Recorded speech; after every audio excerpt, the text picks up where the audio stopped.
Así es, tenemos vía Zoom a Pablo M10, él es de ABC Noticias y es que se encuentra realizando toda la cobertura tras el sismo en Turquía y Siria que hasta ahora de acuerdo con datos oficiales se maneja que van más de 20,000 muertos por este terremoto. Pablo, te saludamos con muchísimo gusto desde Hermosillo, Sonora. Priscila Cárdenas y Luis Alberto Medina.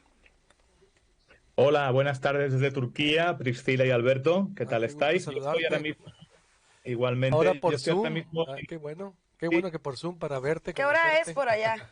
estamos aquí por Zoom, yo creo que me podéis bien. Ahora mismo estoy en la ciudad de Gaziantep, que es la capital de la provincia donde fue el epicentro del primer terremoto de los dos que sacudieron a Turquía el lunes. Uno fue a las 7 de la mañana y tuvo el epicentro muy cerca de esta ciudad y el otro fue a la 1 de la tarde en otra provincia vecina. Y como bien decís, han pasado 5 días, ya se han contabilizado más de 20.000 muertos, de los cuales 17.000 son en Turquía y otros 3.000 están en Siria. No olvidemos que el terremoto también afectó a Siria y que posiblemente la situación en el norte de Siria sea mucho peor que la situación aquí en Turquía, precisamente por la falta de ayuda y la falta de información que hay sobre ese país y esa zona donde ha ocurrido el terremoto. De acuerdo con lo que se ha contabilizado en cuestión de fallecidos, en cuestión de heridos y también con las labores de rescate, pues se señala también en medios internacionales que está haciendo mucho frío y que eso complica un poco las actividades, Pablo. Sí, así es. Yo llegué aquí el martes, salí de España el lunes por la tarde al mediodía, llegué a Estambul el lunes por la noche y no olvidemos que esto ha ocurrido al este de Turquía. Desde Estambul hasta esta zona hay unas 2 o 3 horas en vuelo que yo no pude hacer de forma directa porque el aeropuerto de Estambul, que es uno de los mayores del mundo, estaba colapsado porque había muchísimos voluntarios que querían venir a ayudar. Luego, cuando llegué, tuve que hacer 2 escalas y parte del trayecto también lo hice por carretera. Y la mitad de ese camino fue todo bajo la nieve porque estábamos bajo el temporal. Hoy también ha vuelto bastante frío. Los 2 últimos días las temperaturas no eran tan duras, aunque estamos hablando de unas temperaturas que están la mínima de unos 0 grados o incluso algunos grados bajo cero y hoy hace bastante más frío. Pero a pesar de todas estas inclemencias, de vez en cuando se producen milagros como el que yo pude presenciar el miércoles cuando un equipo de la Unidad Militar de Emergencias del Ejército Español, que está desplazado aquí, ayudó a rescatar a 2 jóvenes que llevaban 2 días sepultadas bajo los escombros de su edificio de 9 plantas que se había desplomado. Hay un plazo de unas 72 horas para encontrar supervivientes con vida y todo lo que exceda esos 3 días ya es algo muchísimo más fuerte que un milagro. Pues todavía siguen ocurriendo milagros porque hoy, 5 días después, este mismo equipo de la Unidad Militar de Emergencias, la UME del Ejército Español, ha conseguido rescatar con vida a 2 niños que estaban también bajo los escombros y en estos momentos siguen trabajando para sacar también a su madre. Por lo tanto, a pesar de la catástrofe, todavía sigue habiendo buenas noticias aquí en el terremoto de Turquía. Oye, Pablo, tú que recorres, a ver ahí Turquía, que has recorrido la zona, ¿qué nos puedes narrar? Pareciera imágenes apocalípticas, ni una película te da esa imagen. Lo digo obvio con consternación, porque son más de 20,000 muertos. Creo que el último terremoto había sido en los 30, también con cifras más o menos similares. No siempre vemos un terremoto con esa cantidad de fallecidos. Pablo, ¿qué es estar ahí? Así es, tenemos que decir que yo me estoy moviendo por la zona de Gaziantep, la capital de la provincia, que, bueno, pues es una ciudad grande y por lo tanto, aunque ha sufrido daños, no han sido tan graves como los que hay en sitios más pequeños. Desde aquí me he estado moviendo a unos lugares que están muy cerca del epicentro de ese primer terremoto.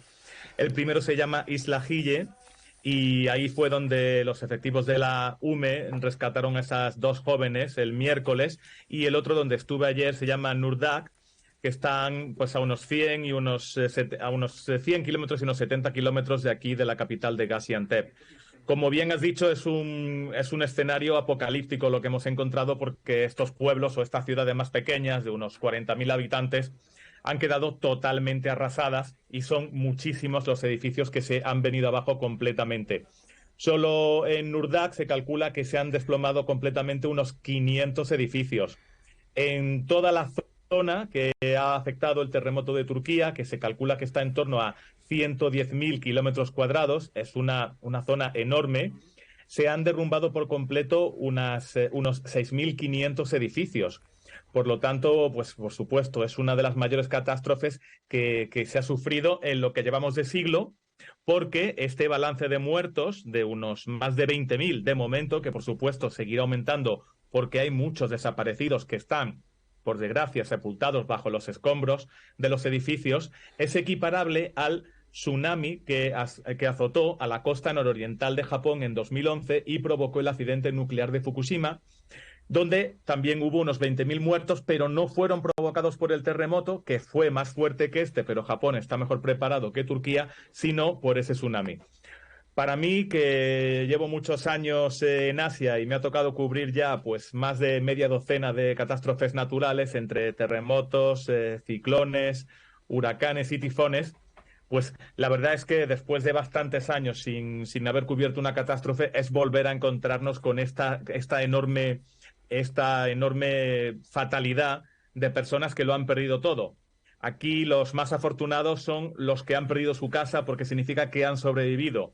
Luego están todos aquellos que han perecido bajo los escombros y, por desgracia, muchísimos que todavía siguen atrapados bajo los cascotes de sus edificios. ¿Y qué se espera, Pablo? Es decir, porque llega la ayuda, ahorita estamos viendo con imágenes de mexicanos que andan rescatando también allá en Turquía. Es decir, ¿qué se espera para los siguientes días? Son 20.000 muertos, la necesidad, no sé, la reconstrucción, ¿cuánto va a llevar, Pablo, de Turquía, de Siria?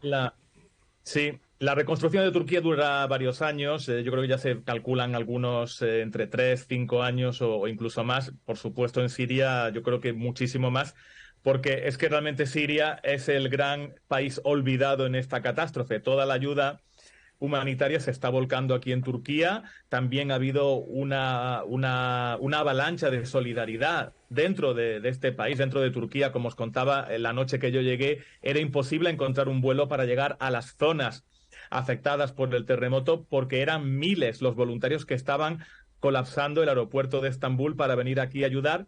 Y como pude ver ayer cuando volví de Nurdak, había un gran convoy de camiones de ayuda humanitaria que están llegando. Esa es la buena noticia junto a estos milagros de los rescates que se están produciendo. Luego, por supuesto, pues están las heridas humanas, que van a tardar mucho tiempo o quizá, por supuesto, nunca en curarse. Las familias que han perdido, cuentan a sus seres queridos que han perdido a pares, o incluso algunos hasta por media docena. Estuve hablando con una persona ayer que había perdido a 6 miembros de su familia, entre ellos su madre, su hermano, su hermana y 2 sobrinos. Estaba en esta ciudad de Nurdak, y todavía no los habían encontrado porque estaban retirando los escombros de la casa donde vivían y donde se supone que estaban todavía sus cuerpos. Estuve también en un cementerio. Los cementerios se están quedando sin sitio porque ha habido demasiados muertos en este terremoto y están teniendo que ampliar el terreno, y era constante el trasiego de furgonetas con cadáveres que estaban llegando para ser enterrados.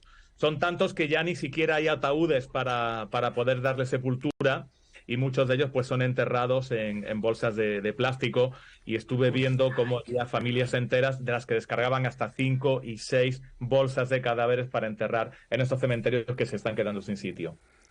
Pues Pablo, te agradecemos mucho esta crónica y vamos a estar en contacto contigo como siempre, muy agradecidos. Estos enlaces internacionales nos ayudan mucho a entender de viva voz aquí en Proyecto Puente desde Turquía para Proyecto Puente en Hermosillo, Sonora, aquí en México. Te mandamos un abrazo, cuídate mucho por favor y estamos en contacto.